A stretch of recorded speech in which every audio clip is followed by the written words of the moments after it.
Hello and welcome to Airheads, a not-so-serious look at the serious business of royal rumours, gossip and gowns. I'm Tom. And I'm Maeve. And we need to set the record straight.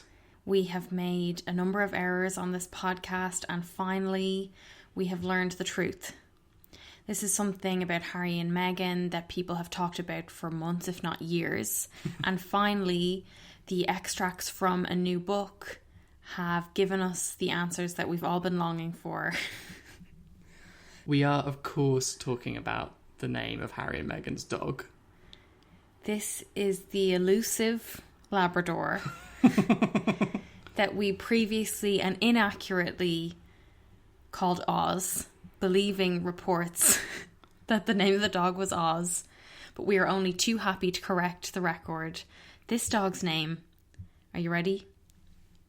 Is Pula, which is a word that translates literally to rain in Botswana and means blessing. It's used as a greeting or an expression of good luck.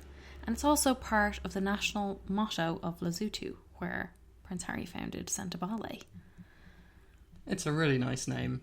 And I like the idea that a dog's name would be a blessing. This is just one of many revelations that we have learned this weekend with the serialisation of Finding Freedom by Omid Scobie and Carolyn Durand in The Times and The Sunday Times. This one actually didn't come from the serialisation, I don't think. It was reported in The Telegraph, so that's by the by. When we get into the extracts, though, these started on Saturday and ran on Sunday and Monday as well. But the big bang was on Saturday when The Times devoted its full front page and 6 pages inside to this book, which is being published by HarperCollins, which is owned by Rupert Murdoch and his publishing group, which also owns The Times, The Sunday Times and The Sun. They really led on this front page with the mistrust behind Harry and Meghan's departure and the claim that Catherine snubbed sister-in-law as relations plummeted. This book landed like a bomb. I mean, we've only had the extracts so far, and if the actual book is anything like these extracts, we are going to be talking about this thing for months, probably for the rest of the year, because it came out on Saturday and dominated the newspapers all weekend. Online, I saw a lot of the tabloids. Some of them had, up to a dozen stories based on these extracts. And a lot of the more critical takes on it are that there's nothing new in it, but yet there was so much coverage of something that they're claiming is not worthy of note. Maybe before we get into the actual contents of the extracts themselves, we should look at the coverage around the book. Yeah, there's been a lot of discussion about whether Harry and Meghan contributed to this book. And a spokesperson for Harry and Meghan said in a statement, the Duke and Duchess of Sussex were not interviewed and did not contribute to Finding Freedom. This book is based on the author's own experiences as members of the Royal Press Corps and their own independent reporting. Which kind of makes me wonder, how do they know what the book is based on and what is being reported in it if they haven't read a copy of the book? And yeah. I'm a little bit skeptical about it. I know we've talked about it for months now that we find it hard to believe that Harry and Meghan's friends would just go mouth off about their most private conversations and thoughts without some kind of authorization from them. But Omid Scobie, one of the co-authors, did an interview in The Times talking about the book and was super cagey about pretty evasive. Yeah. asked about whether they had contributed to the book. He was asked a very simple yes or no question, and at first says, the book doesn't claim to have any interviews with Harry and Meghan, and nor do we. They repeat the question, and he says, I don't claim to have interviews with them. And then he says, there are no interviews with Harry and Meghan. You've read the book, there's no on-the-record interviews with the couple. And the journalist asks, okay, but what about off the record? And he says no. And I think you can tell from my reporting, my time around the couple is enough for me to know my subjects. So he is saying no, and he is denying it. But It takes him a while to get there, which just plants more suspicions in my mind. Yeah.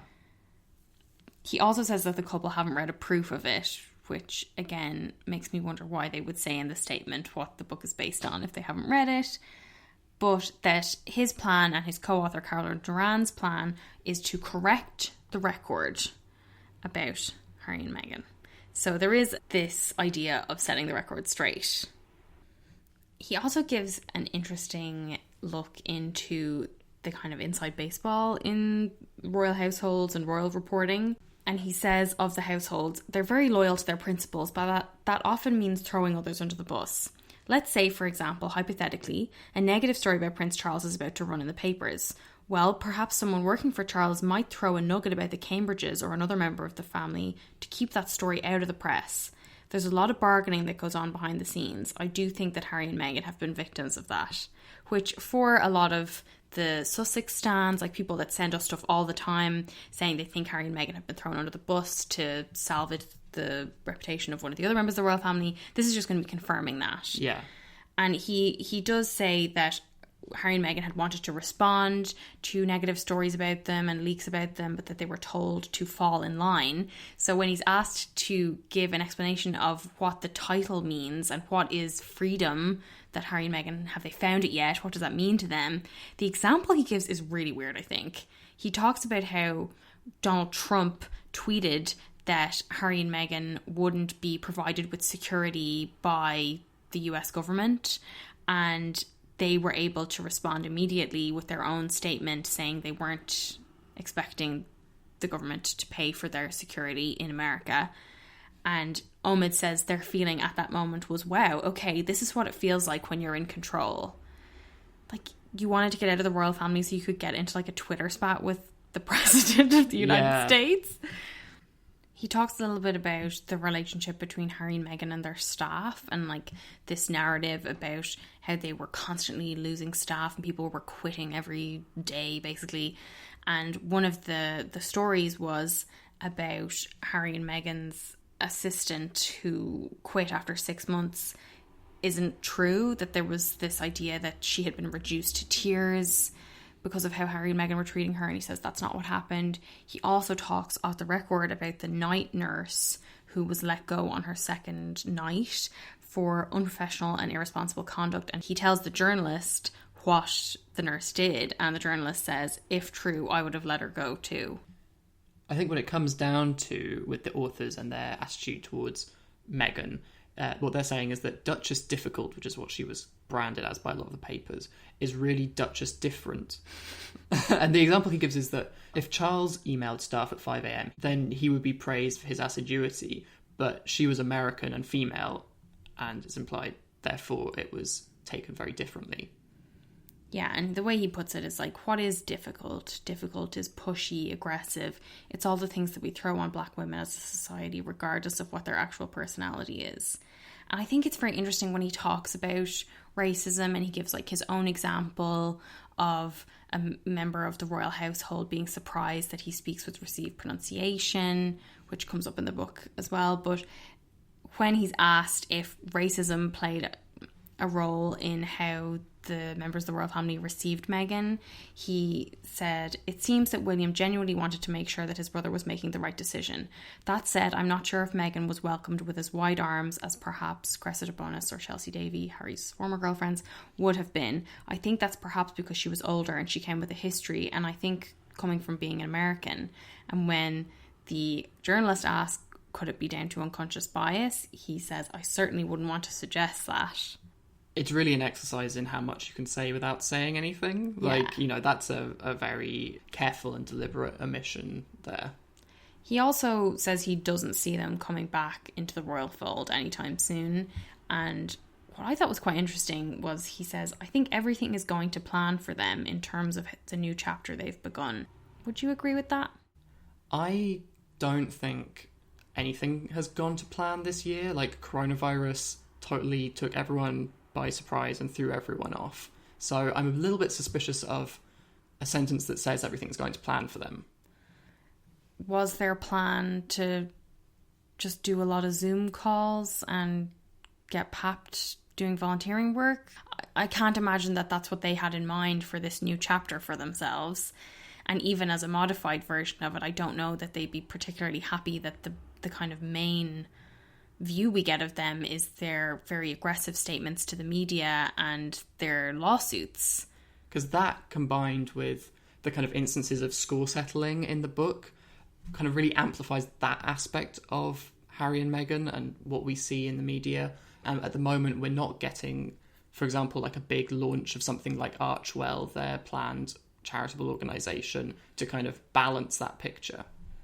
Yeah, and one of the things that Omid Scobie and Caroline Duran say is that they wanted the book to really emphasise their philanthropic and charitable work, but it seems like, let's talk a little bit about the response from other parts of the media about whether that comes across, because the Sunday Times had a piece by Roya Anika, their royal correspondent, who says, for a couple so totally devoted to their privacy, this book, seemingly written with Prince Harry and Meghan's blessing, is an extraordinary invasion of their own privacy. So she notes that the authors have said that they've spoken to more than 100 sources in compiling the information for this book. And that every piece has at least 2 sources. And she's like, I wonder who they might be. Yeah. But she says she spoke to the Sussex's team and was told that Harry and Meghan were relaxed about the author's access to their nearest and dearest. One of the things that Roy Anika's piece is very concerned with is how other members of the royal family will receive this book. And she talks about how it would be particularly hurtful for the Queen and also for Prince William, although she says she's been told that nothing has the power to surprise him anymore, which we will get to a little bit when he responds. But she says what stands out to her are Harry's feelings of indignation towards his brother in the book, which she says are palpable.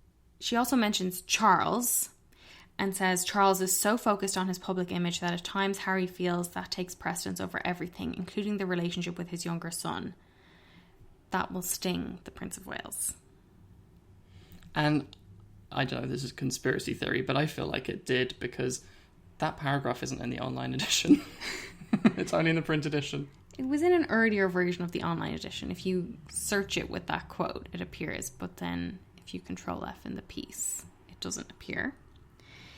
Roy Anika also speaks to a disappointed, bemused, but still fond friend of Harry's, who says, the old Harry would never do this. It's needless drama. He's so far gone. They got most of what they asked for. They got the Queen's public support, and they're out in California with Archie, planning their new life the way they wanted it. But they can't let go of the past and move on. It's so sad. It's so funny that someone would say they can't let go of the past, who has just started this sentence, the old Harry would never do this. Doesn't make sense. Of course, he's not the old Harry. The old Harry can't come to the phone right now. Why? Oh, because she's dead. There's a pretty unfortunate error, unfortunate for the times, in their leader about the book, which describes Harry and Meghan as ensconced in a multi-millionaire rapper's home in Los Angeles. Now, Tyler Perry is not a rapper. He's many things, but I don't think anyone would describe him as a rapper. This, I think, is really bad. Like, it's kind of funny, but it also shows how, in putting together this piece, they were like, oh, a millionaire black man, probably a rapper. And then no one thought to check that. And also, clearly no one had heard of Tyler Perry. Really bad form. Okay, onto the Telegraph. The Sunday Telegraph reports that sources insisted Palace insiders were completely relaxed about the book, believing it had not yet revealed any bombshell that could hurt the Queen or her family. So everyone is totally relaxed. Nobody has any strong feelings about anything that's been published in the extract so far. Nobody in the palace at all. Definitely not Kate and Will. And Kate and Will would definitely not reach out to the Daily Mail and Emily Andrews to respond to claims that they didn't welcome Meghan and that Kate humiliatingly snubbed her at the Commonwealth Service. No, that's exactly what they did. This piece by Emily Andrews cites close friends of William and Kate who issued a fierce defence, insisting the couple had rolled out the red carpet for Meghan and done all they possibly could to welcome her to the royal family. What could they possibly have done? What does it mean to roll out the red carpet for a US actress? Here's some examples of how they did that. According to friends, the Cambridges welcomed Meghan with open arms by inviting her to Anmer Hall, their home in Norfolk, where Kate personally cooked vegan meals for Meghan, who was at that time Harry's fiancée. And they've got a friend saying, "It's just completely wrong to suggest they didn't talk and plain wrong to say the Cambridges weren't welcoming. How can you say they weren't warm or welcoming when they hosted Meghan for Christmas, invited her into their totally private inner sanctum at Anmer Hall and did everything they could to make her feel at home? They personally cooked her favourite vegan food. They couldn't have been more welcoming." So funny. I mean, just first off, small point. If somebody said, "Oh, do you want to come to my private inner sanctum?" I would say, fuck no. Absolutely not. That's weird. But, okay, 2 mentions of the vegan meals. 2 mentions of the vegan meals for Harry's then fiancée, whom he proposed to while they were having roast chicken for dinner. Yeah, Meghan is not a vegan. I mean, she wasn't at this time anyway. And I find it difficult to imagine that she would have insisted on vegan meals. Vegan police! Todd Ingram, you're under arrest for veganity violation. Code number 827. Imbibement half and half. The way this is playing out in my head is when someone's like, "Did you like the meal?" Yeah, it's vegan. I learned so much making that meal for you, the vegan meal, because it's just not like anything I would normally cook. So I learned a lot of different techniques and a lot of things because I really went out of my way to make that vegan meal for you. The vegan charge is one that is so often levied at Meghan because for the conservative readership, the royalist, monarchist readership, this idea of veganism is the antithesis of everything the monarchy stands for. Yeah. This is her being high maintenance, being demanding, being opposed to the core values of the monarchy that you get in, like, fucking killing a deer and eating it. Yeah, I mean, you'd get the impression that Kate, on her first trip to Sandringham, shot a bird out of the sky directly onto the Queen's plate. And fucking tore into it with her bare hands. But I just find this vegan thing so interesting because people let this idea of Meghan the vegan proliferate, even though the most famous story of Meghan eating is her eating the roast chicken with Harry when they got engaged. Anytime you make a real point about what you've done to make someone feel welcome, you are really undoing any work that might have gone into making them feel welcome, because it just makes them feel more out of place. And also, I think if this is meant to be relatable, the idea of personally cooking food for someone is maybe a much greater burden for a member of the royal family than the rest of us. Like, I don't think it's that big of a deal if you meet your brother's fiancé and you cook dinner for them.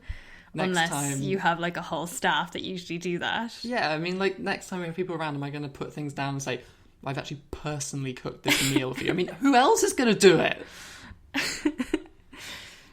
I do think it's very funny when the Cambridge's relatable mask slips and you start to see the reality of their world. But this just seems to me like they were incandescent with rage, one of the favourite descriptors for members of the royal family, at reading these extracts, and they picked up the phone and started screaming vegan food to anyone that would listen. Like, it's so over the top and hilarious to me. Well, that was our very own vegan appetizer for the main meal, which is us getting right into these extracts. Yeah, and I do want to say that we are going to read the book, obviously, when it comes out, and we will try to reserve judgment on the book as a whole until we've read the book as a whole. But these extracts are very juicy. So. Yeah, they're really good. So we had 4 extracts in total. The first one has to do with all of the negotiations around the exit deal and the Sandringham summit, and then the final engagements and final days in the UK before Harry and Meghan left. So it starts with a source saying that Harry and Meghan liked being in control of their narrative, and giving this kind of background into when they separated from Kensington Palace and wanted to set up their own household, but were instead obliged to fold their household into Buckingham Palace when they had ideally wanted to create their own kind of independent court, and that this was a big disappointment to them.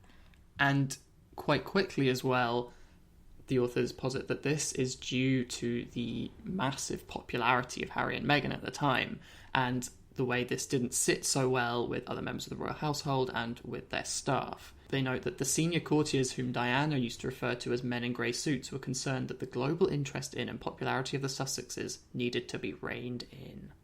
Yeah. They're just wild horses. They want to run free. They quote a press report that compared the online popularity of the Sussexes with the Cambridges from their engagement to January of this year, and says Harry and Meghan related searches accounted for 83% of the world's curiosity in the two couples. Boom. And that the establishment feared that Harry and Meghan's popularity might eclipse that of the royal family, something which had monarchists fucking frothing at the mouth, this claim. As though we haven't seen this before, though. I mean, people have pointed out to us, we've talked about this before, like, this is reminiscent of Charles's palpable discomfort with Diana's huge popularity, both while they were married and then after they separated and divorced. You know, members of the royal family like to be top dog. They don't like to feel like the line of succession is not the same as the line of popularity. Yeah, and I think as well, this idea that they are so popular is very clear in how much coverage they still get. Yeah. And I think, you know, we often talk about on the podcast people saying that they're irrelevant now and that nobody cares about them and that the Cambridges are the stars again. The word count says otherwise. Omid Scobie and Carolyn Durand write about how Harry and Meghan found it difficult to take a back seat to higher ranking members of the royal family, like Prince William or Prince Charles, that if they wanted to do a project or something and William or Charles had an initiative, that they would have to wait until after theirs was announced. And I think this is tricky because if you are a very staunch monarchist, then you are like super into all this hierarchy stuff and you're like, you just got to get in line. You can't think you're better than another member of the family. So that's not going to go down well with anybody that is sympathetic to the monarchy. They try to present it as Harry and Meghan respecting the hierarchy, but also finding it difficult to do their work. But that really reads as they were very aware of their own star power and the work they were doing and weren't happy to sit in the shadows of somebody else. Yeah, I mean, what I thought they did very well, the authors in this, is they painted this portrait of how alone Harry and Meghan felt within this institution. They said that there were just a handful of people working at the palace they could trust. Outside this core team, no information was safe. Yeah, you really get a sense of like that sort of paranoid claustrophobia that Harry is alleged to have felt. They have a quote from one of Harry and Meghan's friends describing the palace's old guard as the Vipers. And they certainly don't come out of this looking very good. The authors say that every conversation, every issue, every personal disagreement, whatever it may be, involves staff. And that Harry felt drained by the unique circumstances of his family, which, and they have a source who says, doesn't have the opportunity to operate as an actual family. Something we've long suspected and talked about. You know, when you have this mashup of personal and political, it's virtually impossible to operate as like a normal family. Not that there is a normal family. Yeah, it's an institution, as we always say. Yeah.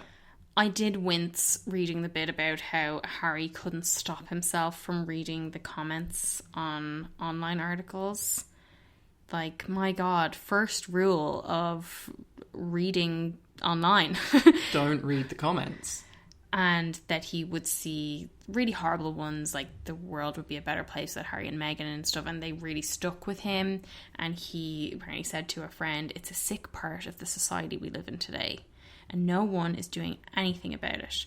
Where's the positivity? Why is everyone so miserable and angry? I mean, it's a bit rich coming from this guy in his privileged position. Yeah. Why is everyone so miserable? But Harry apparently at once felt used for their popularity, hounded by the press because of the public's fascination with this new breed of royal couple, and disparaged back within the institution's walls for being too sensitive and outspoken. So he really had a lot going on. Yeah. Obviously. And I thought it was quite striking that when So they say he had had a handful of discussions with Charles and the Queen about Harry and Meghan's future in the royal family, and that they had been planning this for a while and talking about it, but that when he comes to the decision to change the way they worked, he lets his dad and his granny know in an email. That was odd, because this is a 70-year-old and a 93-year-old. Yeah. An email? To say you want to leave the family? Like, I know they've been talking about it already, but I feel like that's definitely warrants a phone call, that kind of decision. And he did say that they would talk about the details in person. But, yeah, the email really struck me as...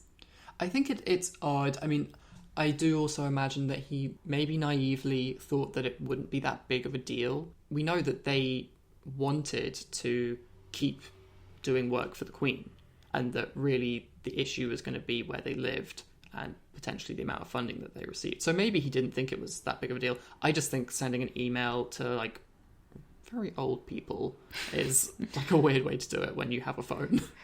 And so he sends this email and asks if they can meet up in person to talk about it when he's back in the UK at the start of January, and is told that the Queen won't be available until the 29th of January, which is so rude. To see her grandson. So rude. Which Harry was very frustrated about. And when they were returning from Canada to the UK, they apparently thought about springing a surprise visit on her, just driving straight to see the Queen from the airport and showing up unannounced, which is like a scene from a movie. Yes. Very dramatic. Yeah. But they decided not to do it in the end. So as they were preparing to announce to the world that this change was going to happen, Harry saw the draft of Buckingham Palace's statement, or proposed statement about their departure, and he was apparently really struck by the lack of warmth in it. And that doesn't really come as a surprise. Like, how many Buckingham Palace statements have you felt read warmly about anything at all? They go into the response to the story breaking in The Sun, and how Harry and Meghan felt that it was very clear someone in the palace had briefed The Sun about this, while a royal source is said to have absolutely denied the charge and instead blames Harry and Meghan for the leak because they were frustrated at the palace and the talks that were going on, and I guess wanted to hurry things up, although Harry and Meghan deny that. But you just get this sense of, like, the finger pointing that was going on, that, like, nobody trusted each other. The kind of big moment in this extract has to do with the website, the Sussex Royal website, and they revealed that Harry and Meghan didn't tell anybody about this website, not even their communications team, so they just launched it, and with no fanfare, didn't let anyone know that this was coming, and it really took everyone by surprise. And they have a member of the household saying that the blindsiding of the Queen and the element of surprise for the other principals, who are all very mindful of this, rightfully, it was deeply upsetting, and that the Queen and Prince Philip were devastated. Which is, again, this, like, is the Queen a boss who isn't fazed by anything because she's seen it all before, or is she a frail granny who is upset by a website? You know, make up your mind. But I think that this has all been placed for next year when we get the first Meghan and Harry Squarespace ad. They say, it was just so easy to create a groundbreaking, earth-shattering Sussex Royal website. That nobody can see anymore. Yeah. It is interesting to me, though, that they did this without telling anyone. Yeah. And that kind of explains some of the sort of furious and lengthy wording on it. Like, I don't know if it means that they literally just did it, the two of them, and they were, like, sitting up late into the night writing these sort of angry screeds. I would imagine that there was a web designer involved as well, but that quite possibly no editor. But the authors say that keeping the family and their team in the dark about the website created a lot of ill will in the household, and especially in the family. That had Harry and Meghan handled things in a more private and dignified way, a source says they would have reached a more beneficial agreement to allow them to live the life they wanted, which is kind of sad, like, so that it may have been possible for them to work out more of a kind of part-time role. But they were punished for the way they went about it. You know, this book does say that Harry had raised these issues before, things that he, you know, was unhappy with the way the palace was addressing things or not addressing things, and that his grievances weren't taken seriously. So when they say they should have done this behind closed doors, they should have done this in a more dignified manner, what they mean is they wanted to keep ignoring it for as long as possible. And I do think that making this kind of public statement is possibly the only thing that got them to hurry the process along at all. Yeah, although I do think one of the things that stands out to me reading the extracts is that I had expected them to be a lot more sycophantic to Harry and Meghan, and there are like moments that are a bit more measured. Like, they have a source close to the couple saying that while Harry and Meghan had put a lot of thought into this transition, they could also be impatient and impulsive. They run hot in a way. The reactions in individual moments are definitely not the same a month, a few weeks down the line. Yeah, I thought it was good because, as is obvious, like, these are human beings. They're fallible. They will say things in the heat of the moment. They might do something which is not well advised or that they regret later. That's just life. They're not making every decision perfectly. And I think it's good that it was reflected in this book, because if you publish something which is only praise, as we've talked about before, it then kind of nullifies any of that praise, because it's very easy to discredit it as being propaganda. As well, this idea that they run hot, that rings very true to me reading, for example, Prince Harry's statement last week about the Charities Commission investigating his inappropriate use of funds. Yeah. Which he denies. And this idea of just him being very hot-tempered is one that we've heard a lot in the media, and even to have his friends saying, yes, this is true. We also heard a story that had come up a few times about the Christmas message from the Queen and the photos that were displayed during that speech, which we talked about at the time, were of the Queen, Charles, Will and George, and there was no photo of Harry and Meghan and Archie. And at the time we had thought, like, would Harry really have been upset about this? Like, would he not understand that this was like meant to be a message about the line of succession? But according to this book, it had been received as a sign that they needed to consider their own path, that they were being left out. I do think it's quite, like, open to interpretation, you know, whether or not you think that this was a calculated slight at Harry and Meghan. That's kind of not the point here. The point is that Harry and Meghan felt there was an atmosphere in which it was very easy for them to read this as a slight and not believe that there was another reason for it. And I think you get a sense of that as well when they talk about how Harry didn't feel supported by his family, and that after the initial Sandringham summit, he was kind of left to do all these other meetings with aides representing the various households, and how he felt that there were so many occasions when the institution and his family could have helped them, stood up for them, backed them up, and never did. Like, for instance, helping him to negotiate with the aides, even though they say that Will was very happy to leave that up to the staff. Another thing that I thought was notable was the quotes from Meghan really read to me like these perfect cinema sound bites. Like, they have an instance of her tearfully telling a friend back in March, "I gave up my entire life for this family. I was willing to do whatever it takes. But here we are. It's very sad." And I can see the actress who played Meghan in the Lifetime movie reciting that exact line. It's just like bits like that just don't feel to me like a real person. Yeah. I think that they could be conveying real emotion, but I don't know if they feel like real dialogue. The authors do say that Harry was most hurt about losing his military appointments, and that they have a source who said that's been a tough pill to swallow and one that has been most painful for Meghan to witness him go through. It's the one that made Harry emotional. I think we all kind of knew that, like when they went to that Mountbatten Music Festival and he looked like he was quite teary in his military uniform, and that was the last time he was going to wear that uniform, and I think that comes across, and this just sort of confirms that.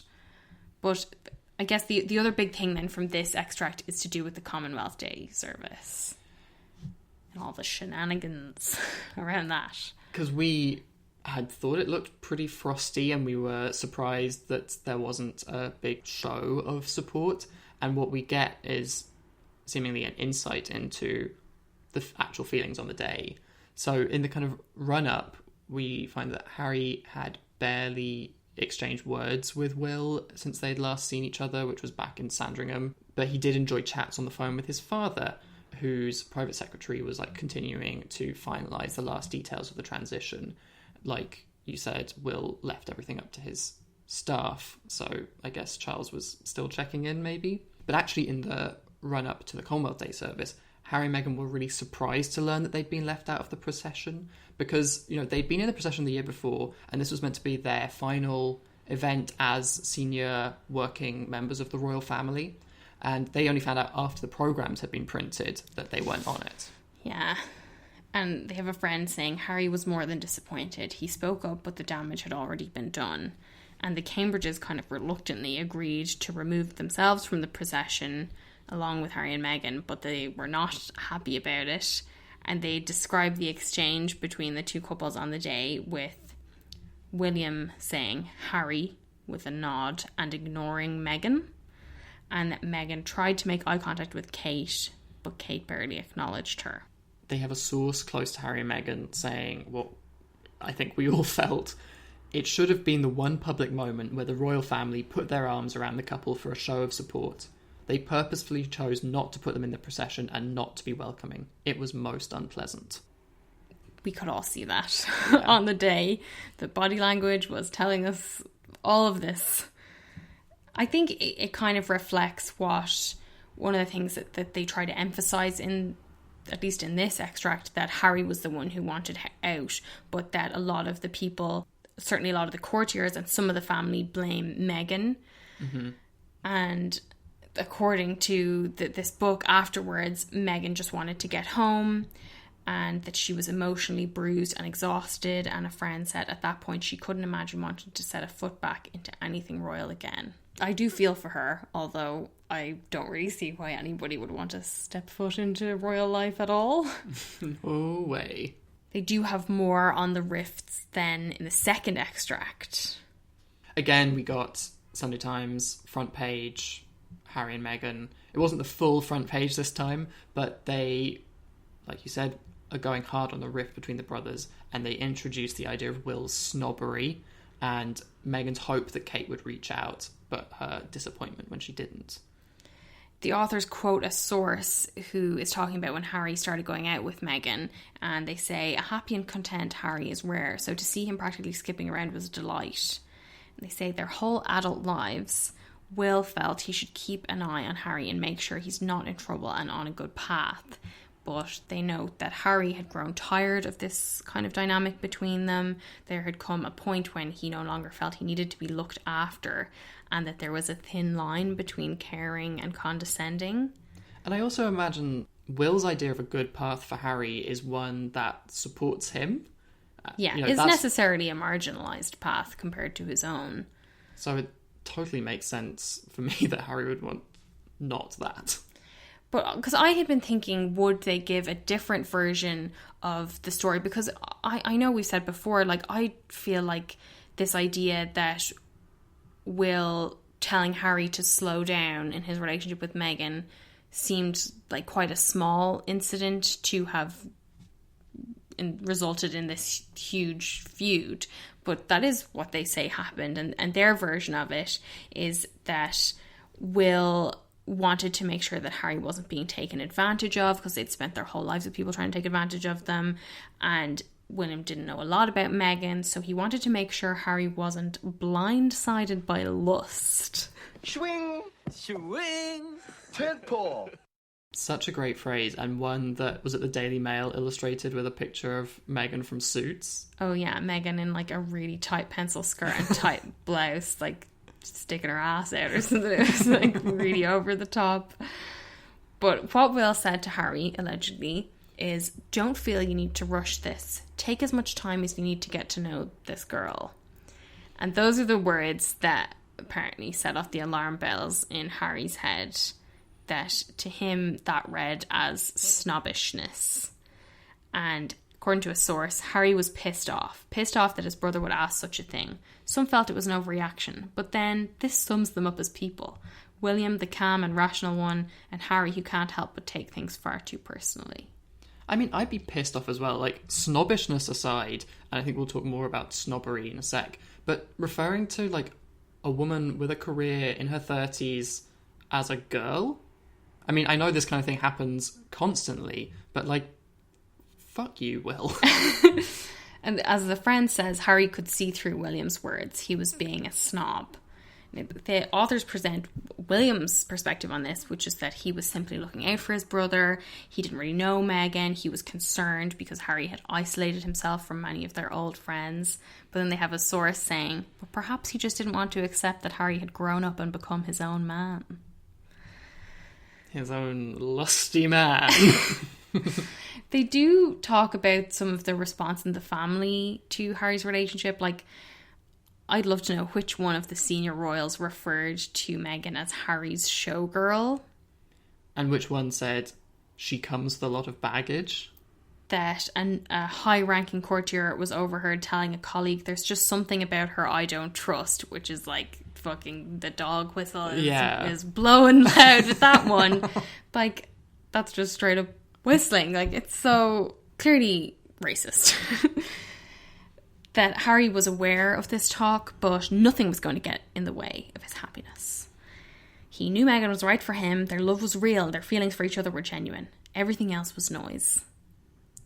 That's such a great, like, setting the scene for a movie line, I think. But apparently William and Harry didn't, or hardly spoke for months after that little heart-to-heart, and that while Harry had in the past often dropped over to visit them and to spend time with George and Charlotte, giving them an electric SUV for George and a tricycle for Charlotte as gifts, Very cool uncle gift. He spent less time going over to see the children, and that he spent less time with Prince Louis in particular because there was this tension between him and Will after Louis was born. But others point out that this distance came from both sides, that Kate and Will also stopped inviting him over, and that although Harry and Meghan had hosted a lot of people at their house, Will and Kate never visited despite being invited. They have a sad little line where Harry once told a friend that he had an image of getting married and spending time with Will and Kate, the two couples together, their children, best friends. Ugh.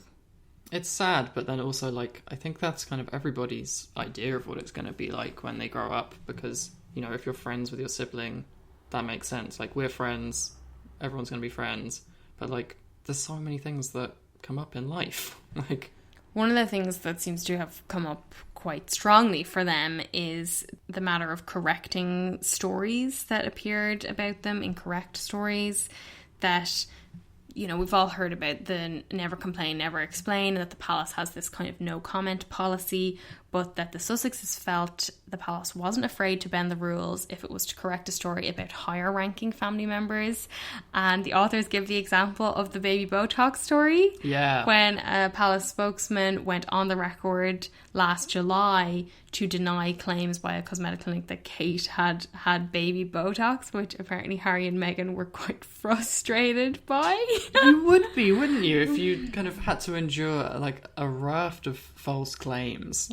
Yeah, all these stories about how Meghan made Kate cry, and they wouldn't deny that, but they'll deny that she gets baby Botox. Anyway, when they get into the kind of Kate and Meghan relationship, they do talk about how they weren't that close, and that by the time Harry and Meghan got married, they'd only spent like a handful of times together, that Meghan had expected Kate would reach out and show her the ropes, like everything an outsider would need to know about the royal family, and that Meghan was disappointed that she didn't do it, but she wasn't losing sleep over it. And then we've got kind of a catty comment from Kate, who said she felt they didn't have much in common other than the fact that they lived at Kensington Palace.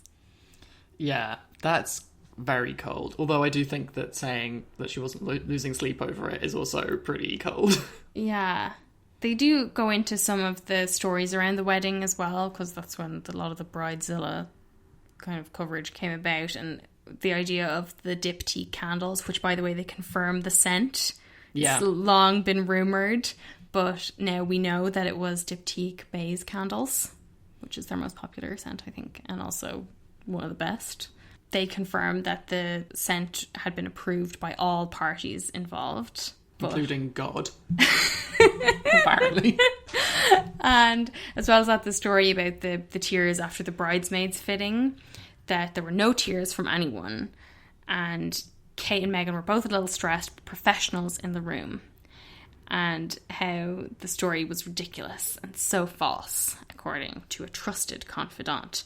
Although a Kensington Palace aide would only say that the women were very different people, which is not a denial, is it? No, and I think especially given that Kate is always presented as being perfect, Yeah. that to say that Meghan is very different from perfect is implying that she is imperfect. Yeah. So then the third extract has to do with Thomas Markle. This one I think is significant because it gives you an insight into Meghan's feelings about her dad. And like, because we've heard so much about their relationship, the kind of overriding narrative is that she has been very cruel to her father. She has cut him off totally. She wants nothing more to do with him, and that she blames him for all of the drama around their relationship. But it seems like from this extract that she is very sympathetic to her father and she sees him very much as a victim.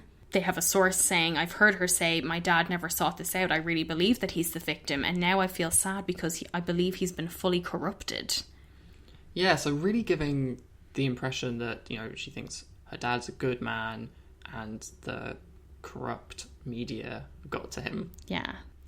They lay out the series of events that happened in the run-up to the wedding and the paparazzi photos that Thomas Markle had staged with paparazzi agency, and that when the palace learned that a tabloid was going to report that these had been staged, they set about trying to stop the publication of the story. And when Meghan spoke to her dad and asked if he had anything to do with it, he lied to her and didn't admit that he had participated in staging the photos.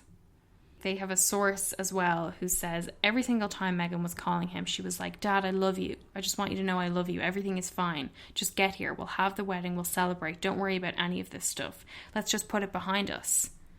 You want to believe the best, right? And that to me sounds like Meghan. Yeah, I really read that in her voice.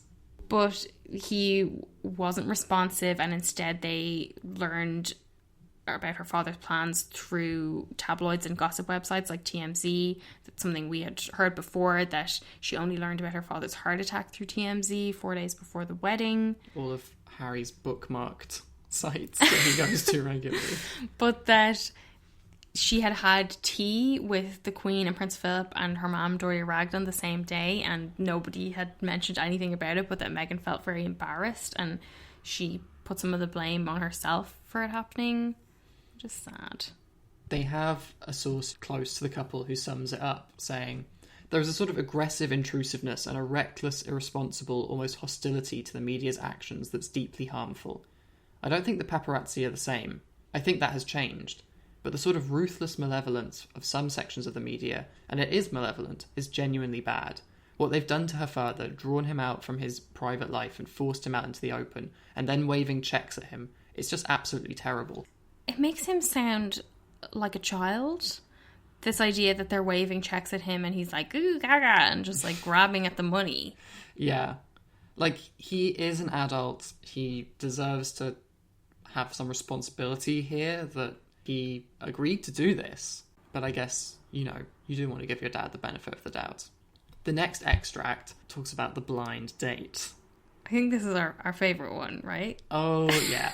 I really like this because we get a glimpse of the, like, pre-royal Meghan, which honestly is my favourite Meghan. This is the Meghan, you know, we fell in love with.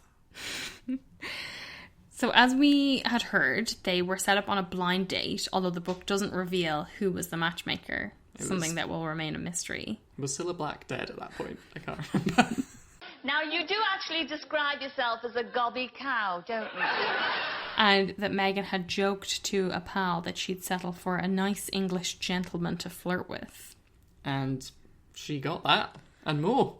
They went to Soho House's Dean Street townhouse, where Tom and I have also been. It's not that nice, to be honest, but maybe the private area is better. They certainly didn't have the same wallpaper when we were having lunch with your parents. Love this detail. So they had drinks, beer for him, martini for her. So many details that it's like, how does a friend know this? And they asked each other questions about their work. They were so engrossed in their conversation that they didn't touch the food, and they also didn't notice the rather rude wallpaper featuring photos of women's private parts adorning the walls. Yeah, we missed this part completely. But they were there for nearly 3 hours and they never noticed the wallpaper? It must have been And a they great didn't day. touch the food. They were just getting pissed drunk on their beers and martinis. Actually, they weren't just getting pissed drunk, Maeve. Harry was talking about his charity work. He was very excited to tell her stories from all his extensive trips to Africa. And I'm sorry, but just this idea that you meet this biracial woman and you're like, I've got to tell you about when I've been to Africa is... I'm sure he wasn't doing it in that way, but it reads a little bit, ooh, yikes. Yeah. Their passions for wanting to make change for good, as Harry described it, was, as Meghan said, one of the first things we connected on. And I mean, that just sounds like such a boring date. Oh my God. But the way they describe it is so much like a romance novel. This is the author's words. Despite the palpable attraction between them, there was no goodbye kiss, no expectation, just a hint that something was there, and they hoped to see each other again soon. Oh my God. Go to the next chapter. And they've got a friend saying almost immediately they were almost obsessed with each other. It was as if Harry was in a trance, and this is the quote that has been pulled out a lot because it feeds into this idea of Meghan as a witch casting these spells on Harry.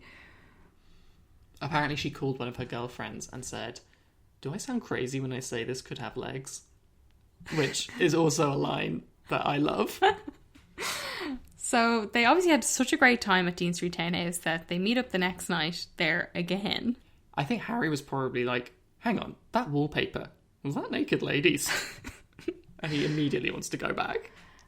But again, they chatted a lot. Although the evening ended chastely, with Harry returning to Kensington Palace. Still, their chemistry had been electric throughout the meal as they both flirted. A touch of an arm here, direct eye contact there. I do love it. I think it's so good. I think it really fits into this idea of them having this great love story. Yeah. And I think that is very nice. It is like a little bit over the top for me in terms of like the saccharine kind of sweetness of it. But, you know, if the authors were maybe a little bit less excited about the physical chemistry between them. I want more. I think they could be more excited. I don't know what you're talking about. So Harry knew they would be together at that point, according to a friend. She was ticking every box fast, which is the height of romance. Yeah, I didn't like that because it did make it sound like it was like a calculated thing, that he had like a list and that was his basis for choosing women. But we did get a really great insight to their social media exchanges. Oh my God. Oh, this was sublime. As close as I got to heaven. So, around the time of their first encounter, Meghan began to follow a mysterious-looking Instagram account by the name of Spiky Mouse, with a 5, like Dead Mouse. Because Deadmau5 is the name of one of Harry's favourite DJs because he's a big house music fan. God help us. But he crafted the pseudonym by using part of the name of Deadmau5 and Spiky, which came from a Facebook alias that Harry used for an account he had under the name of Spike Wells, which I think we've talked about before because it comes up in the Air Affair, which we were very excited to see. Spike was a nickname that had sometimes been used for Harry by Scotland Yard. And they talk about his profile pictures, like when he had this Facebook account, he had a profile photo of 3 guys in Panama hats taken from the back in an MGM Grand Las Vegas hotel suite. And prior to that, he used the image of King Julian, the eccentric lemur from the DreamWorks movie Madagascar. I like to move it, move it. I like to move it, move it. Yeah, I like to move it. I loved it. Like, you heard me. I hooted with laughter when I read this. Because when I read Harry used the image of King Julian, I was like, is this like a Dutch royal, like, from history? Like, is this an obscure member of his family? What's going on here? And then there the eccentric lemur, who was voiced by Sacha Baron Cohen in Madagascar. And I just think it's an incredible detail. Much bolder was Meghan's public Instagram post the same night of their first date. A photo of a Love Hearts candy with the inscription "Kiss Me" and the caption "Love Hearts" in #London. This is perfect. Like, this is the Meghan that I love. It's basic blogger Meghan. And although it may not have meant much to her followers, Harry got the message. He knows who's the love heart here. And their third date, they went to Botswana 6 weeks later, this famous trip to Botswana, of which Meghan says to a friend, "I've never felt that safe, that close to someone in such a short amount of time." This was only their third date. And another, like, movie line from Meghan. Yeah. They do note that some of Meghan's friends warned her about getting involved with Harry and said, "Look at Diana," Yeah. to indicate how they will come after you.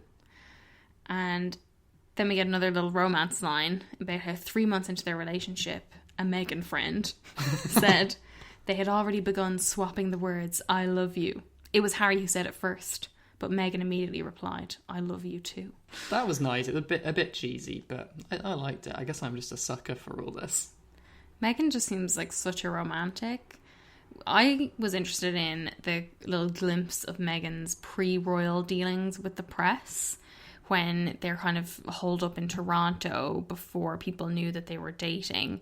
And there's only a couple of paparazzis in Toronto, apparently, and one of the paps texts Meghan to ask if she was dating Harry. She doesn't reply.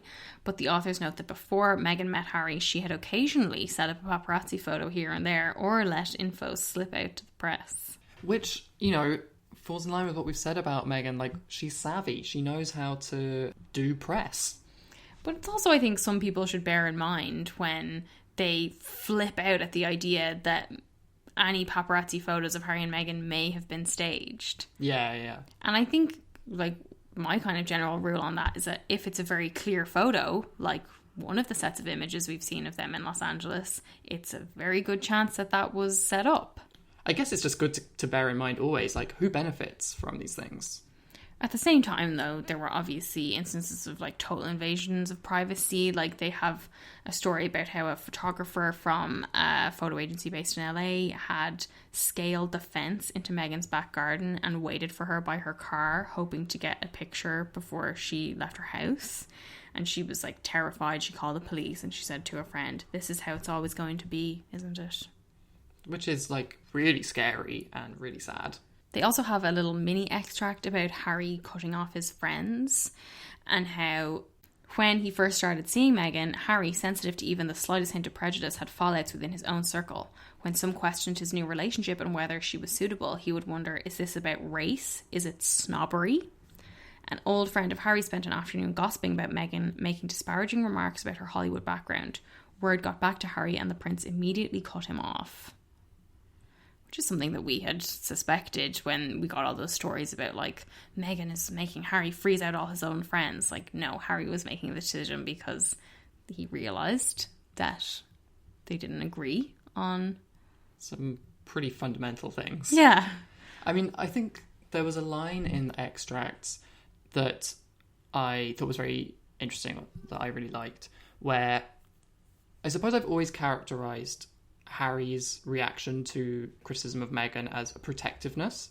And I think that is obviously a big part of it. But they also talk about how he was scared that he would lose her because of all the press attention or people making horrible comments, you know, people that work for him or who work for his family. And I think that that really kind of humanized him further for me, this idea that, like, this was a guy who's met someone that he really likes and he's scared that she's going to walk away from him because of all this. And he realizes that he needs to step up and do something to try and combat it. Otherwise, what is their future going to look like? Yeah, so part of that obviously was him releasing the statement, the one that confirmed that he was dating Meghan and criticised the racist undertones of a lot of the media coverage and asking for people to give her privacy.